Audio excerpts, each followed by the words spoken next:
भाई ये एक कैंडिडेट का कमेंट आया कि अगर 930 वैकेंसी है तो ये रैंक फिर 1300 या 1200 1300 के आसपास कैसे जा रही है। तो बिल्कुल एक लॉजिकल क्वेश्चन भी है, बिल्कुल सोचने वाली बात भी है कि अगर 930 वैकेंसी है तो रैंक फिर 1300 कैसे जा सकती है। तो इसका कारण ये है क्योंकि वैकेंसी जो है वो कैटेगरी वाइज रहती है। सपोज जैसे जनरल कैटेगरी की वैकेंसीज है और ओबीसी एससी एसटी, इसके अलावा जो भूतपूर्व सैनिक है, जो विकलांग हैं, तो इन सब की अलग अलग कैटेगरी वाइज जो है वो वैकेंसी फिल होती हैं। तो सपोज करो जैसे अगर कोई एससी कैटेगरी का कैंडिडेट है और उसकी वैकेंसी है 193, या सपोज कुछ भी वैकेंसी है 193 अगर वैकेंसी है और उसकी रैंक आई है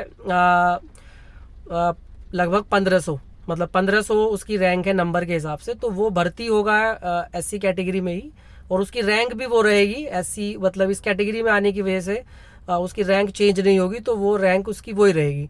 ऐसे ही ओबीसी की जो मतलब ओबीसी की जितनी वैकेंसीज हैं और उसमें किसी कैंडिडेट की रैंक अगर है, रैंक मतलब सीरियलिटी अगर देखी जाए नंबर की, तो वो बैठती है 930 से ज़्यादा 1100 1200 1300 कुछ भी बैठती है, तो वो वहीं पर आकर वो फिट हो जाएगा। तो इसीलिए जो रैंक है वो 1346 गई है।